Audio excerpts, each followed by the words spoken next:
Hello, this is Kamlesh Ahuja. Ahuja sir की chemistry class. आज वाली क्लास के अंदर हम प्रोटीन के प्राइमरी, सेकेंडरी और टर्सरी स्ट्रक्चर को डिस्कस करेंगे।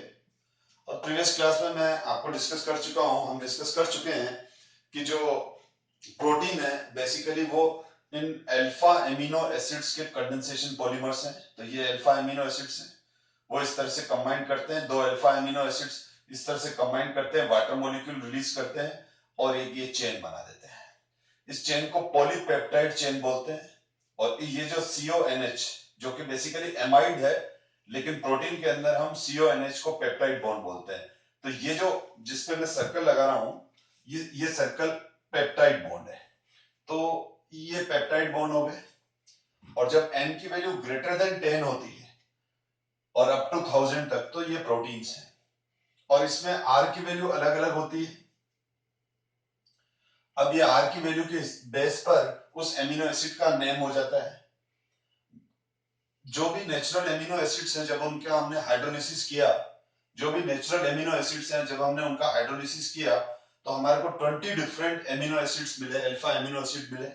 जब आर की वैल्यू H थी तो उसको ग्लाइसिन बोला था हमने। आर की वैल्यू CH3 तो एलानिन बोला था। 20 एमिनो एसिड में से जो फर्स्ट एमिनो एसिड है जिसमें आर की वैल्यू H है, वो ऑप्टिकली इनएक्टिव है और उसमें किरिल कार्बन नहीं है। और बाकी remaining 19 amino acids optically active हैं। और ये optically active amino acids capital L configuration के ही मिले। तो सारे natural amino acid capital L configuration के होते हैं। और यानी NH2 ग्रुप जो है वो अल्फा कार्बन पर या इस किरल कार्बन पर लेफ्ट हैंड साइड में होगा, लेफ्ट हैंड साइड में अरेंज होता है। तो अब ये जो एमिनो एसिड्स हैं, ये जो एमिनो एसिड्स हैं, इन एमिनो एसिड्स का जो सीक्वेंस है वो अलग अलग प्रोटीन्स में अलग अलग होता है। यानी एल्ब्यूमिन में ये सीक्वेंस अलग होगा, क्रिएटिन में ये सीक्वेंस अलग होगा, इंसुलिन प्रोटीन में ये सीक्वेंस अलग होगा। अब जैसे हम अगर मैं लिखता हूं GLY ALA, तो GLY का मतलब glycine, alanine, phenyl phenyl alanine, valine, aspartic acid. तो ये सारे के सारे ये इस तरह से। और इसी तरह से ग्लूटामिक एसिड, फिर वापस सपोज करो एलानिन आ रहा है, फिनाइल एलानिन आ रहा है, ग्लाइसिन आ रहा है। तो ये इस तरह से। तो ये एक, जैसे ये एक 1 2 3 4 5 6 7 8 9, जैसे मैंने 9 एमिनो एसिड्स को आपस में कंबाइन करवाया है। जैसे ये एक एमिनो एसिड, ये दूसरा, ये तीसरा, इस तरह से 9 है। तो ये जो चेन ये बता रही है कि इसमें ग्लाइसिन है, ग्लाइसिन के साथ एलानिन जुड़ा हुआ है, फिर फिनाइल एलानिन जुड़ा हुआ है, फिर वेलिन जुड़ा हुआ है, फिर एस्पार्टिक एसिड जुड़ा हुआ है, फिर उसके बाद ग्लूटामिक एसिड है, एलानिन है, फिनाइल एलानिन है। तो ये जो स्ट्रक्चर है, ये जो सीक्वेंस है, इसी सीक्वेंस को हम प्राइमरी स्ट्रक्चर ऑफ प्रोटीन कहते हैं। तो किसी भी प्रोटीन का जो प्राइमरी स्ट्रक्चर है वो क्या होता है? वो एक पर्टिकुलर अरेंजमेंट होता है। वो एक बेटा पर्टिकुलर अरेंजमेंट होता है डिफरेंट डिफरेंट एमिनो एसिड्स का। जैसे ये एक पॉलीपेप्टाइड चेन है और भी आगे बन रही है, ठीक है। ये एक पॉलीपेप्टाइड चेन है। तो इस पॉलीपेप्टाइड चेन का मैं बोलता हूं कि एक पर्टिकुलर एमिनो एसिड का सीक्वेंस है, तो वो ये है। जैसे इस पॉलीपेप्टाइड चेन का जो सीक्वेंस है वो ये है। ग्लाइसिन के साथ एलानिन जुड़ा हुआ है, फिर फिनाइल एलानिन है, फिर वेलिन है, फिर एस्पार्टिक एसिड है, फिर ग्लूटामिक एसिड है, फिर एलानिन है, फिनाइलिन है, कुछ भी हो सकता है। अब ये जो प्राइमरी स्ट्रक्चर है, इसको बोलते हैं प्राइमरी स्ट्रक्चर। अब ये प्राइमरी स्ट्रक्चर ही मेन स्ट्रक्चर होता है। ये जो प्राइमरी स्ट्रक्चर है बेटा, ये एल्ब्यूमिन में डिफरेंट होगा, केरोटीन में डिफरेंट होगा, इंसुलिन प्रोटीन में अलग होगा, हीमोग्लोबिन प्रोटीन में अलग होगा। तो अलग अलग प्रोटीन में ये सीक्वेंस अलग अलग होता है। और ये जो सीक्वेंस है, अगर सॉरी सुनना बेटा, वापस सुनो। ये जो सीक्वेंस है, ये सीक्वेंस फिक्स होता है। जैसे एल्ब्यूमिन का सीक्वेंस है, तो जितने भी एल्ब्यूमिन के पॉलीपेप्टाइड चेन होगी, तो उसका सीक्वेंस बिल्कुल, अगर ये है, सपोज करो ये एक पर्टिकुलर प्रोटीन है, तो इसके जितने भी पॉलीपेप्टाइड चेन होंगे तो उसमें इसी सीक्वेंस में एमिनो एसिड्स का अरेंजमेंट होगा। ये जो सीक्वेंस है यही सीक्वेंस उस प्रोटीन की, ये जो सीक्वेंस है वही सीक्वेंस इस प्रोटीन का कैरेक्टर डिसाइड करता है, इस प्रोटीन की प्रॉपर्टी डिसाइड करता है। तो इसीलिए हम क्या बोलते हैं, प्राइमरी स्ट्रक्चर जो है किसी भी एमिनो एसिड का वो बहुत ज्यादा इंपॉर्टेंट है, वो उसका कैरेक्टरिस्टिक होता है, वही उस प्रोटीन की प्रॉपर्टी को डिसाइड करता है। अगर किसी एमिनो एसिड का अगर किसी एमिनो एसिड का सीक्वेंस डिस्टर्ब हो जाए, सपोज करो इस प्रोटीन में या फिनाइल एलानिन की जगह कोई दूसरा आ गया, तो इस प्रोटीन की सारी प्रॉपर्टी चेंज हो जाएगी, इसका फंक्शन ही डिस्टर्ब हो जाएगा। इसीलिए हम क्या बोलते हैं कि प्राइमरी स्ट्रक्चर सबसे इंपॉर्टेंट है। प्राइमरी स्ट्रक्चर मतलब sequence of different amino acids in polypeptide chain जो कि फिक्स होता है, और ये सीक्वेंस ही उस प्रोटीन की प्रॉपर्टी कैरेक्टर डिसाइड करता है। और अगर ये सीक्वेंस डिस्टर्ब होता है तो प्रोटीन पूरा ही डिस्टर्ब हो जाएगा, उसके कैरेक्टर ही चेंज हो जाएंगे, उसका फंक्शन ही खत्म हो जाएगा। तो ये प्राइमरी स्ट्रक्चर हुआ। अब ये प्राइमरी स्ट्रक्चर ही सेकेंडरी और फिर टर्सरी और क्वाटरनरी स्ट्रक्चर में कन्वर्ट होता है। तो जो प्राइमरी स्ट्रक्चर है, प्राइमरी स्ट्रक्चर की जो फर्दर फोल्ड है, प्राइमरी स्ट्रक्चर के जो फर्दर फोल्डिंग्स हैं वो ही सेकेंडरी है, टर्सरी है, क्वाटरनरी है। मैं आपको एक्सप्लेन करने के लिए एक बढ़िया सा एग्जांपल दे रहा हूं कि जैसे किसी फीमेल के हेयर है, तो अब एक फीमेल है और उसके हेयर है, तो उसके हेड पर सपोज करो 1 मिलियन हेयर है, तो हर हेयर उसका प्राइमरी स्ट्रक्चर हो गया, हर हेयर उसका प्राइमरी स्ट्रक्चर हो गया। अब वो फीमेल क्या करती है, उस हेयर को 3 पार्ट में डिवाइड करके प्लेट्स बनाती है। तो ये जो प्लेट्स बन गई, जिसको हम ऑर्डिनरी लैंग्वेज में चोटी बोलते हैं, ये जो प्लेट्स बन गई, ये प्लेट्स हो गई इसका सेकेंडरी स्ट्रक्चर। अब जो ये प्लेट बन गई, अब जो ये प्लेट्स बन गई बेटा, अब वो प्लेट को ऐसे करके बन बना देती है, जिसको हम ऑर्डिनरी लैंग्वेज में जूड़ा बोलते हैं। ठीक है, तो ये जो जूड़ा बन गया, ये जो बन बन गया, ये इसका टर्सरी स्ट्रक्चर हो गया। अब ये जो टर्सरी स्ट्रक्चर बन गया, अब इस टर्सरी स्ट्रक्चर में क्या करती है फीमेल, इसके अंदर बहुत बार वो अपने उस बन को ज्यादा बड़ा बनाने के लिए और ज्यादा अच्छा दिखने के लिए उसके अंदर क्या करती है, बन बनाते समय उसके अंदर थोड़े आर्टिफिशियल हेयर ऐड कर देती है, उसके अंदर कुछ क्लिप्स लगा देती है जिससे वो बन की स्टेबिलिटी उसके हेड पर रहे। तो ये हो गया इसका क्वाटरनरी स्ट्रक्चर। तो बिल्कुल यही पॉइंट आप माइंड में रखें, तो आपको पूरा प्रोटीन का जो प्राइमरी, सेकेंडरी, टर्सरी और क्वाटरनरी स्ट्रक्चर आपको अच्छे से समझ में आ जाएगा। यानी प्रोटीन का जो प्राइमरी स्ट्रक्चर है वो तो हो गई पॉलीपेप्टाइड चेन, जिस इस पॉलीपेप्टाइड चेन, इस प्राइमरी स्ट्रक्चर को फीमेल का एक हेयर थ्रेड फाइबर मान रहे हैं अपन, ठीक है। और फिर अब वो फीमेल क्या कर रही है, वो फीमेल अपने सारे हेयर्स को 3 पार्ट में डिवाइड करके प्लेट्स बना लेती है। अब जो ये प्लेट्स बन गई, जिसको ऑर्डिनरी लैंग्वेज में चोटी बोल रहे हैं, ये हो गया इसका सेकेंडरी स्ट्रक्चर। अब सेकेंडरी स्ट्रक्चर बनने के बाद वो उसको राउंड अप करके बन में कन्वर्ट करती है, ये टर्सरी स्ट्रक्चर। लेकिन जब वो राउंड अप करके बन में कन्वर्ट करती है तो साथ में उसमें आर्टिफिशियल हेयर भी डाल देती है, उसको फिर बन को अपने हेड पर स्टेबलाइज करने के लिए कुछ पिन लगा देती है, तो ये इसका हो गया क्वाटरनरी स्ट्रक्चर। तो बिल्कुल उसी तरह से हम देख रहे हैं, ठीक है। तो प्रोटीन दो तरह का है, फाइब्रस प्रोटीन और ग्लोबुलर प्रोटीन, ठीक है, जो मैं प्रीवियस क्लास में डिस्कस कर चुका हूं, और आज हम और ज्यादा डिटेल में फाइब्रस और ग्लोबुलस को डिटेल में डिस्कस कर लेंगे। तो ये देखो बेटा, ये तो हो गया इसका प्राइमरी स्ट्रक्चर जो मैंने बताया, यानी ये फीमेल का हेयर हो गया एक सिंगल। अब इसमें जो ये आपको स्क्वायर दिख रहे हैं अलग अलग कलर के, येलो कलर के, ग्रीन कलर के, पिंक कलर के, वॉयलेट कलर के, जिस भी कलर के हैं ये, तो ये एक एक बॉक्स एक एक एमिनो एसिड्स को बता रहा है। एक एक स्क्वायर किसको बता रहा है, एक एक स्क्वायर पर्टिकुलर एमिनो एसिड्स को बता रहा है। तो ये एमिनो एसिड का एक पर्टिकुलर सीक्वेंस है। अब इसका फर्दर फोल्ड हुआ, यानी ये हेयर हो गया सिंगल, अब इसका फर्दर फोल्डिंग हुई और फर्दर फोल्डिंग हुई, तो ये जो फोल्डिंग होती जा रही है, फर्स्ट प्राइमरी स्ट्रक्चर का फोल्डिंग हुआ, सेकेंडरी बना, सेकेंडरी और फर्दर फोल्ड हुआ, टर्सरी बना, यानी हेयर, प्लेट्स, बन, और बन में फिर वापस एडिशनल थ्रेड जुड़े, तो वो क्वाटरनरी स्ट्रक्चर है। देखो मैं इसको और बुक के अंदर जो एनसीईआरटी बुक के अंदर जो डायग्राम बना हुआ है वो दिखा रहा हूं मैं आपको।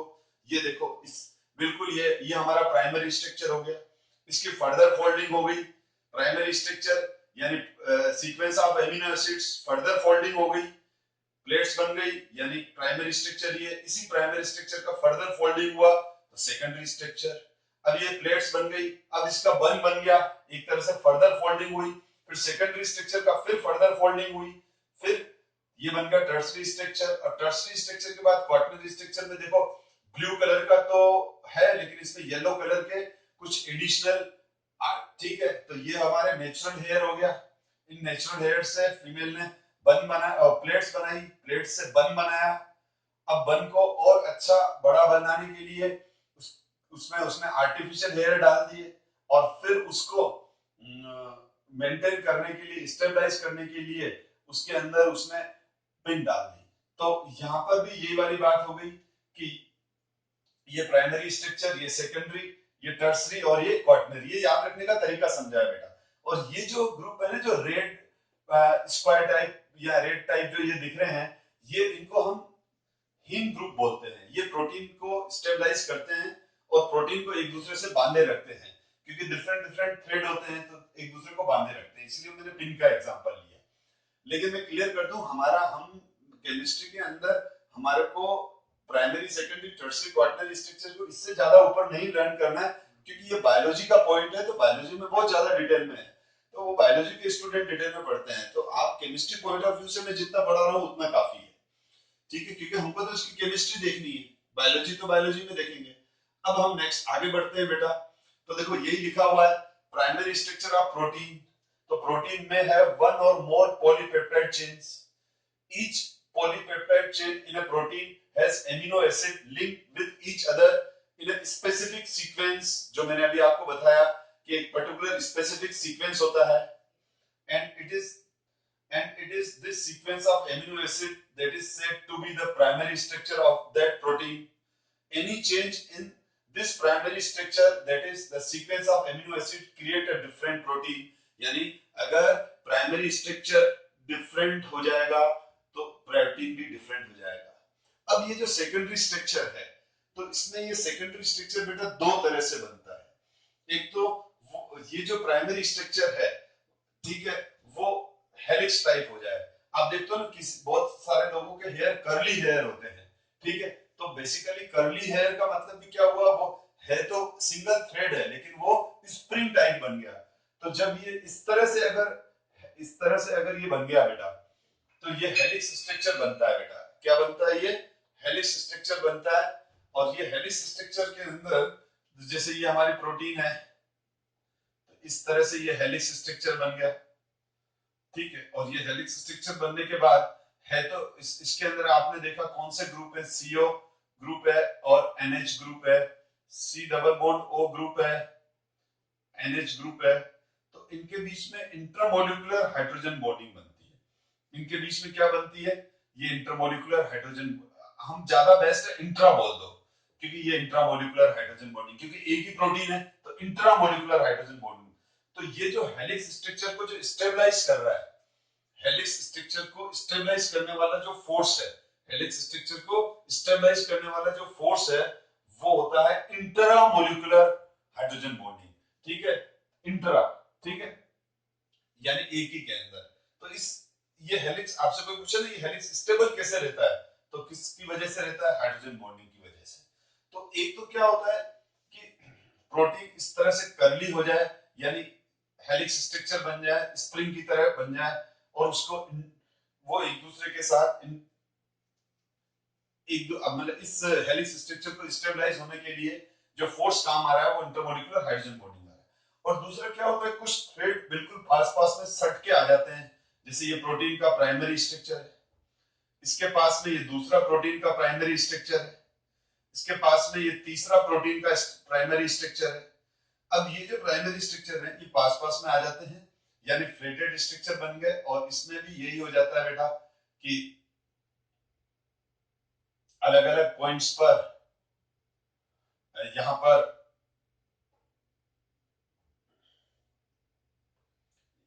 इस तरह से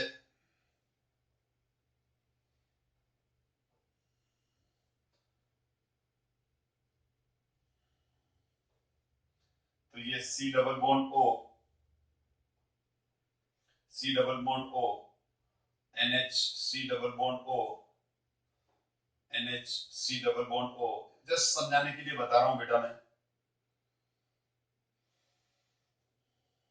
इस तरह से यहां पर, और अब इनके बीच में ये एक प्राइमरी स्ट्रक्चर दूसरे प्राइमरी स्ट्रक्चर के साथ क्या कर लेता है, इंटरमोलिकुलर हाइड्रोजन बॉन्डिंग बना देता है। तो ये इंटर हो गए, ठीक है, इसको इस तरफ लिख देते हैं, ठीक है, ये इस तरह से, ये इस तरह से। तो ये इस तरह से क्या हो जाता है, इनके बीच में जहां जहां सी डबल बॉन्ड और H या N और H आमने सामने आ जाते हैं, तो वहां इस तरह से इंटरमोलिकुलर हाइड्रोजन बॉन्डिंग बन जाती है।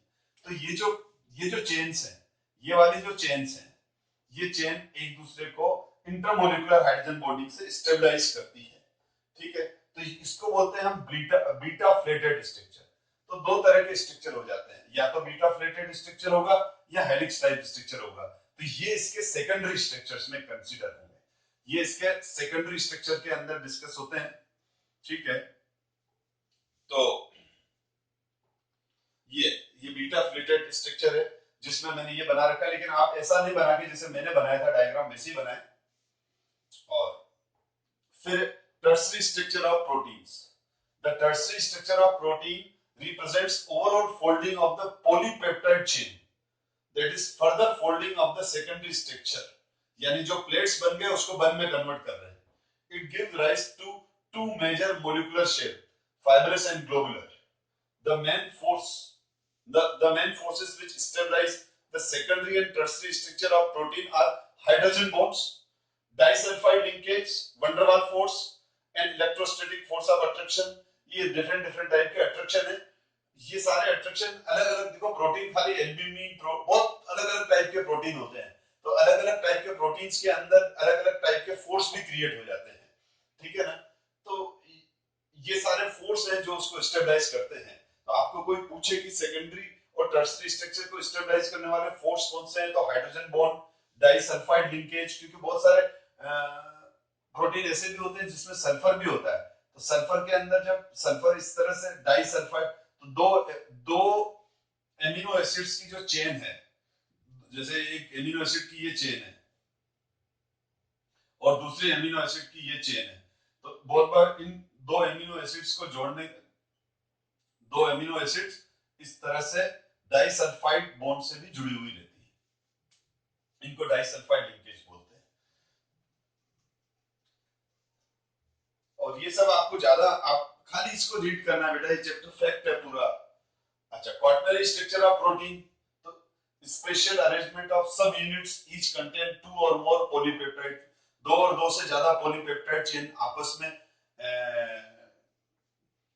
अरेंज हो जाती है, और फिर साथ में कुछ हीम ग्रुप आ जाते हैं, कुछ अदर प्रोटीन भी उसके साथ आकर और आपस में एक नया स्ट्रक्चर बना देते हैं। जो मैंने कहा ना, बनने के बाद उसके अंदर आर्टिफिशियल लेयर और पिंस लग गई, तो ये क्वाटरनरी स्ट्रक्चर बन गया। तो ये प्राइमरी, सेकेंडरी, टर्शियरी और क्वाटरनरी स्ट्रक्चर है। तो protein found in a biological system with a unique three-dimensional structure and biological activity is called native protein. तो प्रोटीन की जो बायोलॉजिकल एक्टिविटी है, अगर प्रोटीन अपनी बायोलॉजिकल एक्टिव कर रहा है, प्रोटीन अपनी बायोलॉजिकल एक्टिविटी में है, तो हम उसको बोलेंगे native protein. When a protein in its native form is subjected to physical change, यानी प्रोटीन अपनी रूटीन में जो उसका वर्क है वो कर रहा है, यानी जो उसकी बायोलॉजिकल एक्टिविटी है, मेटाबॉलिज्म रिएक्शन के अंदर जो उसका इन्वॉल्वमेंट है, वो उस तरह से मूव कर रहा है। अब क्या हुआ कि हम इस प्रोटीन पर कोई फिजिकल चेंज कर रहे हैं, जैसे हीट कर लिया, या कोई केमिकल चेंज कर रहे हैं, कोई केमिकल डाल दिया, एसिड डाल दिया, बेस डाल दिया, मतलब उसकी पीएच को चेंज कर दिया, तो क्या होगा देखो। तो when a protein in its native form is subjected to physical change like change in temperature or chemical change like change in pH. The hydrogen bonds are disturbed. Due to this globular protein या उसके जो globular protein है तो उसके जो globules बने हुए रहते हैं वो अनफोल्ड हो जाते हैं. तो due to this globules unfold and helix get uncoiled and protein loses its biological active. Protein loses its biological activity. This is called denaturation of protein. इसको हम बोलते हैं denaturation of protein. ये बुक एनसीईआरटी बुक में question पूछा है कि what you mean by denaturation of protein, तो ये लिखना है. और एग्जांपल है coagulation of egg white on boiling and curdling of milk. Curdling of milk मतलब दूध का फटना होता है. और अगर आपने एग देखा होगा तो जब आपने एग को बॉईल नहीं किया होता है तो आप उसको तोड़ते हैं तो उसमें लिक्विड जेली टाइप लिक्विड निकलता है. लेकिन अगर अपन उसको बॉईल कर देते हैं तो वो सॉलिड हो जाता है. ठीक है. तो बॉइल्ड एग का जो व्हाइट पोर्शन है, जो व्हाइट पोर्शन निकलता है बॉइल्ड एग का, जो बहुत जने खाते भी हैं इसको, तो वो डीनेचर प्रोटीन है. लेकिन कभी भी ध्यान रखना डीनेचरेशन होगा तो उसका सेकेंडरी और टर्सरी या क्वार्टनरी स्ट्रक्चर ही डिस्टर्ब होता है. प्राइमरी स्ट्रक्चर हमेशा अनचेंज रहेगा. ये मैं पहले ये एनसीईआरटी इंडेक्स क्वेश्चन है. The melting point and solubility of water of amino acids are generally higher than that of the corresponding halo acids. ठीक है. तो मैंने बता रखा है कि एमिनो एसिड्स ज्यूटर आयन के फॉर्म में मिलते हैं, मोर पोलर है. तो ज्यूटर आयन बनने की वजह से, डाइपोलर आयन बनाने की वजह से वो आयनिक कंपाउंड की तरह बिहेव करते हैं. इस वजह से वो वाटर के अंदर इजीली सॉल्युबल हो जाते हैं और साथ में इनके मेल्टिंग पॉइंट बढ़ जाते हैं. तो ये मैं प्रीवियस क्लास में डिस्कस कर चुका हूं. खाली इसका आंसर लिखा है, इसको आप पोस्ट करके रीड कर लेना. और फिर ये है where does the water present in the egg go after boiling the egg. Egg के अंदर जो पानी होता है वो कहां चला जाता है जब हम उसको बॉईल करते हैं. तो when an egg is boiled the protein present inside the egg get denatured. ठीक है. ये तो हम अभी पढ़ चुके हैं. And coagulate. And after boiling the egg, the water present in it is absorbed by the coagulated protein through hydrogen bond. ठीक है. यानी जो एग के अंदर वाटर है वो बॉईल करने पर प्रोटीन उसको एब्जॉर्ब कर लेता है. और एब्जॉर्प्शन का जो फोर्स है वो क्या है, प्रोटीन उस वाटर मॉलिक्यूल के साथ इंटरमोलिकुलर हाइड्रोजन बॉन्ड बनाकर उसको एब्जॉर्ब करता है. एंजाइम्स क्या होते हैं बेटा? तो enzymes basically enzymes are a biochemical catalyst. Enzymes क्या होते हैं? बायोकेमिकल कैटलिस्ट होते हैं. और ये जो बॉडी के अंदर जो मेटाबॉलिज्म एक्टिविटी होती है उसको ये कंट्रोल करते हैं. और ये सारी की सारी जो बायोलॉजिकल रिएक्शन है जैसे digestion of food, glycolysis, Krebs cycle, ठीक है ना, प्रोटीन सिंथेसिस भी हो रहा है.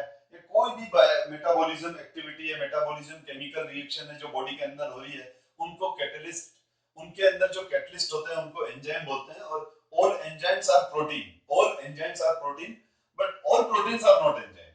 All proteins are enzyme but all proteins all enzymes are protein, all enzymes are protein but all proteins are not enzyme. यानी जो एंजाइम होते हैं वो प्रोटीन के बने होते हैं. लेकिन इसका मतलब ये नहीं है कि सारे प्रोटीन एंजाइम है. लेकिन सारे एंजाइम प्रोटीन हैं. ठीक है. लेकिन सारे प्रोटीन एंजाइम नहीं है, ये ध्यान रखना बेटा. हाँ, एक एंजाइम एक्सेप्शन है, राइबेस, जो कार्बोहाइड्रेट पेंटोज शुगर का बना हुआ होता है. राइबेस एंजाइम को छोड़कर बाकी जितने भी सारे एंजाइम्स हैं वो सब प्रोटीन के बने हुए होते हैं. और एंजाइम के साथ ASE सफिक्स यूज करते हैं हम. और ये हम सरफेस केमिस्ट्री में भी डिटेल में पढ़ चुके हैं एंजाइम्स के बारे में. एंजाइम एक बायोलॉजिकल एक्टिविटी में एक पर्टिकुलर रिएक्शन को कैटलाइज करता है. अगर एक एंजाइम जिस रिएक्शन को कैटलाइज कर रहा है वो उसी को करेगा. अगर हम उसी एंजाइम को किसी दूसरी बायोकेमिकल एक्टिविटी में एंटर करवा दें तो वो वहां वर्क नहीं करेगा. इसीलिए हम एंजाइम के लिए लोकेन की थ्योरी यूज करते हैं. इसलिए हम एंजाइम के लिए लोकेन की थ्योरी यूज करते हैं. लोकेन की थ्योरी के अकॉर्डिंग ये कि जैसे एक पर्टिकुलर लॉक एक पर्टिकुलर की से ही ओपन होता है, उसी तरह से एक पर्टिकुलर बायोकेमिकल रिएक्शन एक पर्टिकुलर एंजाइम से ही स्टार्ट होती है, ओपन होती है. जैसे माल्टोज का, जब हम माल्टोज का हाइड्रोलिसिस करते हैं तो माल्टोज का हाइड्रोलिसिस माल्टेज एंजाइम की प्रेजेंस में होता है और ग्लूकोज मॉलिक्यूल्स मिलते हैं. सुक्रोज जिसको हम इनवर्ट शुगर भी कहते हैं, जो हम पढ़ चुके हैं। तो इनवर्ट शुगर और सुक्रोज का जो हाइड्रोलिसिस है वो इन्वर्टेज एंजाइम की प्रेजेंस में होता है। यूरिया का हाइड्रोलिसिस यूरियस एंजाइम की प्रेजेंस में होता है। तो जनरली इस नेम इजी रहे तो यूरिया का हाइड्रोलिसिस मतलब यूरियस एंजाइम, माल्टोज का एंजाइम माल्टोज का हाइड्रोलिसिस करते हैं तो माल्टेस। तो इस तरह से जो भी एंजाइम है उसके उसके साथ आपको सफिक्स एस नजर आएगा। सबसे एएसई एस। सबसे जो फर्स्ट एंजाइम डिस्कवर हुआ वो कोहन साइंटिस्ट ने डिस्कवर किया जिसका नाम था जाइमेज, JYMASE, जाइमेज। तो जाइमेज एंजाइम कोहन ने एक यूनिसेल्यूलर फंगस होता है, यूनिसेल्यूलर फंगस होती है, ठीक है, उसमें से जिसको हम यीस्ट बोलते हैं उसमें से उसने सेपरेट किया था। एनीवे, तो एंजाइम बहुत पीएच सेंसिटिव होते हैं। अगर थोड़ा सा भी पीएच चेंज हो जाए तो पीएच सेंसिटिव होते हैं और टेम्परेचर सेंसिटिव होते हैं। कोई भी केमिकल चेंज हो जाए या फिजिकल चेंज हो जाए तो उसका बायोलॉजिकल एक्टिविटी लॉस कर देता है वो। तो ये वाला बहुत इंपॉर्टेंट क्वेश्चन है कि एंजाइम पर जब हम कोई फिजिकल चेंज करते हैं, जैसे हीट कर दिया तो फिजिकल चेंज हो गया, पीएच चेंज कर दिया, एसिड या बेस डाल दिया, या कोई केमिकल उसके कांटेक्ट में आ गया एंजाइम के, तो वो अपनी बायोलॉजिकल एक्टिविटी लूज कर देता है। तो आपसे कोई पूछे क्यों कर देता है तो आप आंसर दोगे कि एंजाइम प्रोटीन्स के बने हुए रहते हैं। तो जैसे ही हम उसमें कोई फिजिकल चेंज या केमिकल चेंज करते हैं तो एंजाइम का डीनेचुराइजेशन हो जाता है। जब वो डीनेचुराइज हो जाता है तो उसका क्वाटरनरी, टर्सरी और सेकेंडरी स्ट्रक्चर डिस्टर्ब हो जाता है, उसकी कॉइल अनफोल्ड हो जाती है, वो एक दूसरे से अलग अलग होने लग जाते हैं। इस वजह से उसकी बायोलॉजिकल एक्टिविटी डिस्टर्ब हो जाती है। तो बहुत बार ये स्टूडेंट आंसर नहीं लिख पाते हैं, लेकिन अगर तो आप खुद ही सोचो कि प्रोटीन है क्या, सॉरी एंजाइम है क्या, एंजाइम प्रोटीन है। और मैंने अभी बताया आपको कि अगर अपन प्रोटीन के ऊपर कोई फिजिकल या केमिकल चेंज करते हैं तो उसका डीनेचराइजेशन हो जाता है। तो एंजाइम भी तो प्रोटीन है, तो एंजाइम पर आप कोई फिजिकल और केमिकल चेंज करोगे तो एंजाइम का भी डीनेचराइजेशन हो जाएगा, तो उसकी नेचर चेंज हो जाएगी। ठीक है, तो डीनेचर मतलब डीनेचर हो गया, वो डीनेचर हो गया यानी उसकी जो नेचर है वो चेंज हो गई, उसकी प्रॉपर्टी चेंज हो गई। एनीवे, अब यहां पर प्रोटीन के बाद नेक्स्ट आते हैं विटामिन। विटामिन क्या होते हैं बेटा? ऑर्गेनिक कंपाउंड होते हैं। Vitamin are organic compound required in the diet in small amount to maintain normal health, growth and nutrition. ठीक है, आपकी नॉर्मल ग्रोथ हो, आपको प्रॉपर न्यूट्रिशन है मिले तो वो विटामिन है बेटा। क्लासिफिकेशन, तो विटामिन दो तरह के होते हैं बेटा, वाटर सोल्यूबल विटामिन, तो ये विटामिन होते हैं vitamin C, vitamin B, B1, B2, B6, B12, और दूसरे होते हैं fat soluble vitamin. Fat soluble vitamin होते हैं ADEK, एडिक, एडिक, ADEK, याद रखने के लिए एडिक याद रखो आप, एडिक। तो एडिक, ADEK। तो जो वाटर सोल्यूबल विटामिन है वो हमारे को रेगुलर हमारी डाइट में होना जरूरी है, क्योंकि जैसे हम डाइट से ये वाटर सोल्यूबल विटामिन सी और बी हमारी डाइट से हमारे ब्लड सर्कुलेशन में आते हैं, जैसे हमने कोई डाइट ली तो उसमें ये विटामिन थे, बॉडी के अंदर गए, स्टोमक में गए, स्टोमक से एब्जॉर्ब हुए, एब्जॉर्ब होके ब्लड सर्कुलेशन में चले गए, ब्लड सर्कुलेशन से ये विटामिन जितना भी बॉडी को कंज्यूम करना था वो बॉडी ने कंज्यूम कर लिया, और उसके बाद रिमेनिंग एक्सट्रैक्शन मटेरियल से बाहर निकल जाते हैं, यानी ये बॉडी में स्टेबल नहीं रहते हैं और एक्सट्रैक्ट हो जाते हैं, बाहर निकल जाते हैं। बट जो फैट सोल्यूबल विटामिन है वो जब ब्लड में सर्कुलेट होते हैं तो जितना बॉडी को काम आ रहे हैं उतना वो काम आ जाएंगे, बाकी बचे हुए एडिपोज टिश्यूज, जो फैट टिश्यूज होते हैं, एडिपोज टिश्यूज जो कि फैट टिश्यूज होते हैं उसके अंदर जाकर स्टोर हो जाते हैं। और जब हमारे पास हमारी डाइट के अंदर फैट सोल्यूबल विटामिन अगर नहीं है कुछ टाइम तक के लिए, किसी वजह से डाइट में नहीं आ रहे हैं, तो वो जो स्टोर किए हुए विटामिन हैं ADEK, ठीक है, ये उस फैट से वापस रिलीज होकर ब्लड में आते हैं और बॉडी को सप्लाई होते हैं। लेकिन अगर वाटर सोल्यूबल जो विटामिन है सी और बी, ये बॉडी में लगातार हमारी डाइट के थ्रू अंदर जाने चाहिए, क्योंकि ये बॉडी में कहीं स्टोर नहीं होते हैं, जितने काम आए आए, बाकी एक्सट्रैक्शन के थ्रू बाहर। तो इसीलिए वाटर सोल्यूबल आपके रेगुलर डाइट में होना चाहिए। अब जो विटामिन है, ये विटामिन ए है, जो fish liver oil, carrot, butter और मिल्क में होते हैं। और विटामिन ए की डेफिशिएंसी से नाइट ब्लाइंडनेस, जिसको जीरोफ्थैल्मिया बोलते हैं, ऐसी डिजीज हो जाती है। विटामिन बी 1 जो कि यीस्ट, मिल्क, ग्रीन वेजिटेबल्स में है, और इसकी डेफिशिएंसी से बेरी बेरी डिजीज हो जाती है। और इसी तरह से vitamin B 2 milk, egg white, liver, kidney, इनमें होते हैं, और इससे digestive disorder and burning sensation of the skin होते हैं, यानी स्किन पे जलन सी महसूस होती है। और विटामिन बी 6 जो है वो मिलता है yeast, milk, egg yolk, cereals यानी एंड ग्राम्स, ठीक है। और इससे जो इसकी डेफिशिएंसी से जो डिजीज हो जाती है वो होती है कन्वुलेशन। और विटामिन बी 12 जो meat, fish, egg and curd के अंदर होता है, और प्रिसिनियस एनीमिया हो जाता है। अब कुछ डिजीज तो मुझे भी मालूम नहीं है बेटा, ये आप भले इस पे गूगल पे सर्च करके देख लेना कि इनका मतलब क्या है, लेकिन हमको इससे मतलब नहीं है ज्यादा। और विटामिन सी सिट्रस फ्रूट, आंवला, ग्रीन लीफ वेजिटेबल में होता है, और इसकी डेफिशिएंसी से स्कर्वी डिजीज हो जाती है, स्किन डिजीज है बेटा, ठीक है। तो इसमें आपको ये विटामिन के बारे में एनसीईआरटी में टेबल बना हुआ है, इसलिए मैं एक्सप्लेन कर रहा हूँ। विटामिन डी जो होता है वो हमको सीधा सनलाइट से मिलता है, और फिश और एग में भी होता है, ठीक है ना। रिकलेट्स एंड ऑस्टियोमेलेसिया जैसी डिजीज हो जाती है। विटामिन ई जो होता है वो vegetable oils like wheat grains oil, sunflower oil में मिलता है, और इंक्रीज फर्टिलिटी ऑफ आरबीसी, यानी आरबीसी का मल्टीप्लिकेशन इंक्रीज हो जाता है अगर विटामिन ई कम है। तो अगर सॉरी, इंक्रीज फ्रेजिलिटी आरबीसी मतलब विटामिन जो है, विटामिन ई की डेफिशिएंसी से आरबीसी का साइज बढ़ने लगता है, उससे वो बस्ट होना स्टार्ट हो जाती है, एंड मस्कुलर वीकनेस आती है विटामिन ई से।